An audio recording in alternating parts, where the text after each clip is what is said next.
সবাইকে স্বাগত জানাচ্ছি বিডি নিউজে। আপনাদের সাথে আছি আমি সুস্মিতা দাস। ছাত্র জনতার গণ অভ্যুত্থানের মুখে পদত্যাগে বাধ্য হয়ে পালিয়ে ভারতে আশ্রয় নিয়েছেন বাংলাদেশের সাবেক প্রধানমন্ত্রী শেখ হাসিনা। ক্ষমতায় টিকে থাকতে ও আন্দোলন দমন করার জন্য নিরাপত্তা বাহিনী ও দলীয় নেতাকর্মীদেরকে ব্যাপক হত্যাকাণ্ড চালানোর নির্দেশ দিয়েছিলেন তিনি। এতে নিহত হয়েছে শিশু ও শিক্ষার্থী সহ ৬৫০ জনের বেশি মানুষ। এই গণহত্যা ও আগের গুম-খুনের জন্য এখন শেখ হাসিনা ও তার সহযোগীদের বিরুদ্ধে আদালতে দায়ের করা মামলার সংখ্যা ক্রমেই বাড়ছে। প্রশ্ন হচ্ছে, শেখ হাসিনাকে ভারত থেকে ফিরিয়ে এনে কিভাবে বিচারের মুখোমুখি করা সম্ভব? বিদেশে বিভিন্ন গণমাধ্যমের বিশ্লেষণের ভিত্তিতে বিস্তারিত থাকছে মোতালিব জামালির প্রতিবেদনে।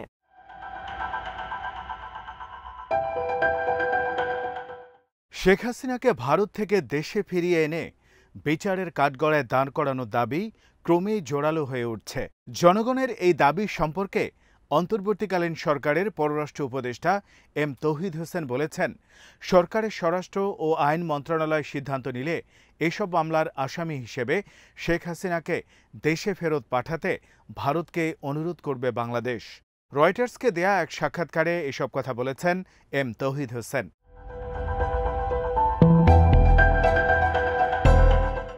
বাংলাদেশ ভারতের মধ্যে বন্দি প্রত্যর্পণ চুক্তি রয়েছে, কিন্তু ভারতে শেখ হাসিনার ভবিষ্যৎ বর্তমান বিজেপি সরকার ও প্রধান বিরোধী দল কংগ্রেসের বেশ কিছু বিষয়ের বিবেচনার উপর নির্ভর করছে বলে মনে করেন অনেক বিশ্লেষক।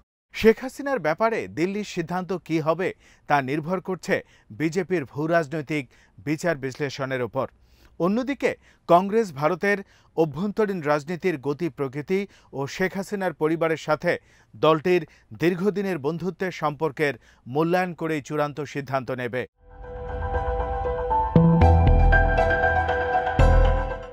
শেখ হাসিনার প্রত্যর্পণের বিষয়টি ভারত সরকারের জন্য বিব্রতকর পরিস্থিতি তৈরি করেছে বলে মন্তব্য করে তৌহিদ হোসেন বলেন, ভারত বিষয়টি জানে। আমরা নিশ্চিত ভারত এই বিষয়ে যত্নবান হবে। তবে এ ব্যাপারে বিস্তারিত আর কিছু বলেননি পররাষ্ট্র উপদেষ্টা। একই বিষয়ে জানতে রয়টার্সের পক্ষ থেকে ভারতের পররাষ্ট্র মন্ত্রণালয়ের সঙ্গে যোগাযোগ করা হলেও তারা এ বিষয়ে তাৎক্ষণিকভাবে কোনো মন্তব্য করতে রাজি হননি।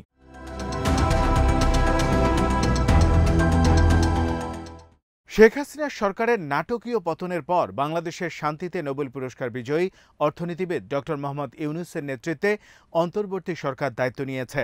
বর্তমানে ভারতের সাথে বাংলাদেশের সম্পর্কে কিছুটা হলেও টানাপোড়েন তৈরি হয়েছে, কারণ ভারতের আশ্রয় থেকে শেখ হাসিনা যেসব বিবৃতি দিচ্ছেন তার নিন্দা জানিয়েছেন অন্তর্বর্তী সরকারের প্রধান ড.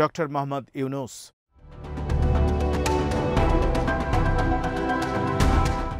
সম্প্রতি মার্কিন সংবাদ মাধ্যম ওয়াশিংটন পোস্টের এক প্রতিবেদনে বলা হয়েছে, বাংলাদেশের ক্ষমতাচ্যুত প্রধানমন্ত্রী শেখ হাসিনার ওপর চাপ প্রয়োগ বন্ধ করার উদ্দেশ্যে পশ্চিমা দেশগুলোকে আহ্বান জানিয়েছিল ভারতীয় কর্তৃপক্ষ। প্রতিবেদনে আরও বলা হয়, শিক্ষার্থীদের আন্দোলনের মুখে শেখ হাসিনা ক্ষমতাচ্যুত হওয়ার 1 বছর আগে থেকেই ভারতীয় কর্মকর্তারা যুক্তরাষ্ট্রের কর্মকর্তাদের কাছে লবিং শুরু করেন। অনেক বিশ্লেষক মনে করেন, শেখ হাসিনাকে নিরাপদ আশ্রয়ে রাখতে বাংলাদেশের ওপর নানাভাবে চাপ সৃষ্টি করতে পারে ভারত।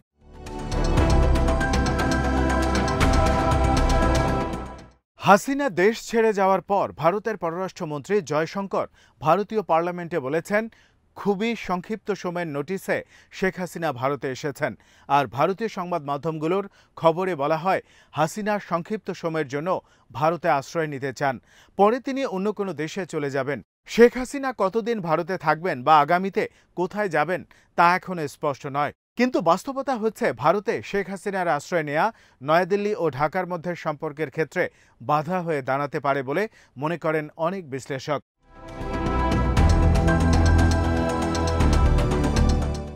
শেখ হাসিনা সরকারের বিরুদ্ধে সাম্প্রতিক ছাত্র আন্দোলনের কর্মী ও হাসিনার বিরুদ্ধে দায়ের করা একটি হত্যা মামলার বাদী রাতুল মোহাম্মদ জাপানি সংবাদ মাধ্যম নিক্কেই এশিয়াকে জানিয়েছেন, শেখ হাসিনা ছাত্রদের দমনে পুলিশকে তাজা গুলি ব্যবহারের নির্দেশ দিয়েছিলেন। কাজেই তার বিরুদ্ধে হত্যার নির্দেশ দেওয়ার সুস্পষ্ট অভিযোগ রয়েছে। শেখ হাসিনা তার দলের শীর্ষ নেতাদের ফেলে নিজের একমাত্র ছোট বোনকে সাথে নিয়ে ভারতে পালিয়ে গেছেন। দেশে থাকা আওয়ামী লীগের মন্ত্রী, এমপি ও উপদেষ্টাদের ইতিমধ্যেই কয়েকজন ধরা পড়েছেন আইন শৃঙ্খলা বাহিনীর হাতে।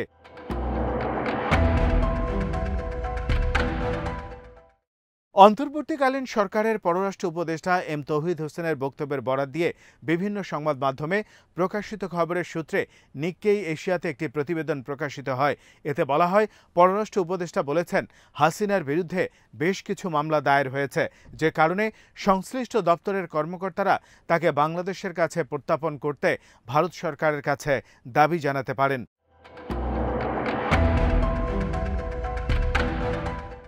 পররাষ্ট্র উপদেষ্টা বাংলাদেশে নিযুক্ত ভারতের হাই কমিশনারের সাথে বৈঠককালে তাকে সতর্ক করে দিয়ে বলেছেন, ভারতে বসে শেখ হাসিনা যেসব বিবৃতি দিচ্ছেন তা দুই প্রতিবেশী দেশের মধ্যে শক্তিশালী সম্পর্ক বজায় থাকার ক্ষেত্রে অন্তরায় হয়ে উঠতে পারে। বাংলাদেশের পররাষ্ট্র মন্ত্রণালয়ের ওয়েবসাইটে প্রকাশিত বিবৃতিতে এ তথ্য জানানো হয়। নাম প্রকাশ না করার শর্তে নিক্কেই এশিয়াকে বাংলাদেশের দুজন ঊর্ধ্বতন কর্মকর্তা শেখ হাসিনার বক্তব্যের ব্যাপারে ভারতের হাই কমিশনারের কাছে পররাষ্ট্র উপদেষ্টা এম তৌহিদ হোসেনের অভিযোগের বিষয়টির সত্যতা নিশ্চিত করেছেন।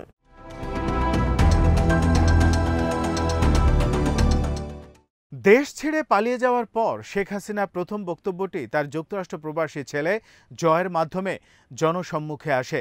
এতে বলা হয়, অন্তর্বর্তী সরকার বাংলাদেশে সাধারণ নির্বাচনের আয়োজন করলে তাতে অংশগ্রহণের জন্য তার মা দেশে ফিরে যাবেন। যে আন্দোলনের কারণে শেখ হাসিনা ক্ষমতাচ্যুত হন, সেই আন্দোলনকে তিনি সন্ত্রাসী কর্মকাণ্ড হিসেবে আখ্যায়িত করেন। তিনি আন্দোলনকারীদের বিরুদ্ধে হত্যা, অন্তর্ঘাতমূলক কাজে জড়িত থাকার অভিযোগ এনে তার বিরুদ্ধে ব্যবস্থা গ্রহণের আহ্বান জানান। কিন্তু হত্যাসহ যেসব অভিযোগে শেখ হাসিনার বিরুদ্ধে বিভিন্ন মামলা দায়ের করা হচ্ছে, সে ব্যাপারে তিনি কোনো কথাই বলেননি।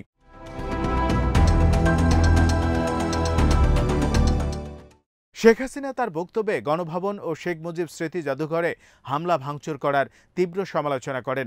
15ই আগস্ট ঢাকাসহ দেশব্যাপী সভা সমাবেশ করার জন্য তার দল আওয়ামী লীগের নেতাকর্মীদের প্রতি আহ্বান জানিয়েছিলেন। এর আগের বছরগুলোতে 15ই আগস্ট জাতীয় শোক দিবস হিসেবে পালন করা হতো।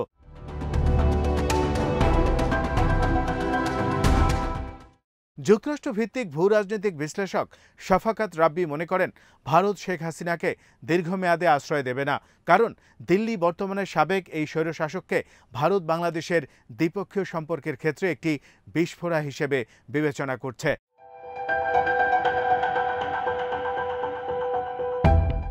কিন্তু এরপরও নরেন্দ্র মোদী সরকার বাংলাদেশের অন্তর্বর্তী সরকারের বিরুদ্ধে উস্কানিমূলক বক্তব্য দেয়া থেকে শেখ হাসিনাকে কতটুকু বিরত রাখতে পারবে তা নিয়ে সন্দেহ প্রকাশ করেছেন ভারতের ওপি জিন্দাল গ্লোবাল ইউনিভার্সিটির আন্তর্জাতিক বিষয়ের অধ্যাপক শ্রী রাধা দত্ত। তিনি বলেন, শেখ হাসিনা যা বলছেন তার উপর ভারত সরকারের কোনো নিয়ন্ত্রণ নেই।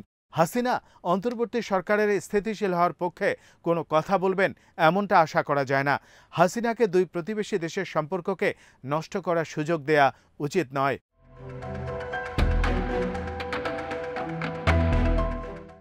জাহাঙ্গীরনগর বিশ্ববিদ্যালয়ের আন্তর্জাতিক সম্পর্ক বিষয়ের অধ্যাপক শাহাব অনাম খান নিক্কেই এশিয়াকে বলেছেন, ভারত ও বাংলাদেশের মধ্যে আগের শক্তিশালী মৈত্রীর সম্পর্কের পুরো বিপরীত ও বিপজ্জনক একটি চিত্র এখন দেখা যাচ্ছে। হাসিনা তার উস্কানিমূলক বক্তব্য দেয়া অব্যাহত রেখে পরিস্থিতিকে আরও অবনতির দিকে নিয়ে যেতে পারেন। তিনি আরও বলেন, বাংলাদেশের বর্তমান জটিল রাজনৈতিক পরিস্থিতিতে দিল্লির উচিত হবে তাদের কূটনীতির আগের গতিপথ বদলে নতুন পরিস্থিতির সাথে মানিয়ে চলার চেষ্টা করা, যাতে অন্তর্বর্তী সরকারের উদ্বেগ উৎকণ্ঠা দূর হয়ে যায়।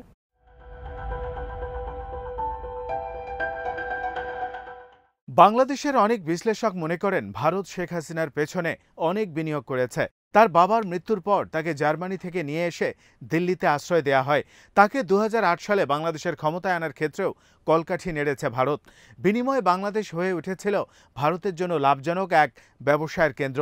ভারত শুধু শেখ হাসিনার আমলে বাংলাদেশে আধিপত্য বিস্তার করেনি, বরং এক ধরনের ঔপনিবেশ কায়েম করেছিল, যা বাংলাদেশের মানুষের মধ্যে ব্যাপক ক্ষোভের সৃষ্টি করে।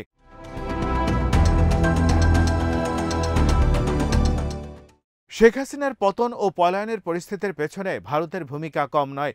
বাংলাদেশের মানুষ বিশ্বাস করে, শেখ হাসিনা দেশের মানুষের উপর যে অত্যাচার চালিয়েছেন তাতে ভারতের সমর্থন রয়েছে। নরেন্দ্র মোদীর বাংলাদেশ সফরের প্রতিবাদ করার কারণে শেখ হাসিনার সরকার ১২ জন মানুষকে হত্যা করেছিল। বাংলাদেশের মানুষের কাছে দিবালোকের মতো স্পষ্ট ছিল হাসিনা সরকারকে টিকিয়ে রেখেছে ভারত। এখনও বাংলাদেশের মানুষ মনে করে হাসিনাকে বাংলাদেশের রাজনীতিতে পুনর্বাসনের চেষ্টা করবে ভারত। এই ধরনের স্বৈরাচার যাতে আবার রাজনীতিতে ফিরতে না পারে সেজন্য তার বিচার নিশ্চিত করার দাবি জানিয়েছে ছাত্র জনতা।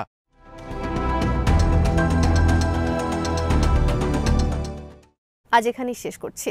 সবাই ভালো থাকুন, সুস্থ থাকুন আর দেখতে থাকুন বিডি ভিউজ। চ্যানেলটি ভালো লাগলে সাবস্ক্রাইব করুন। সংযুক্ত থাকুন আমাদের ফেসবুক পেজে।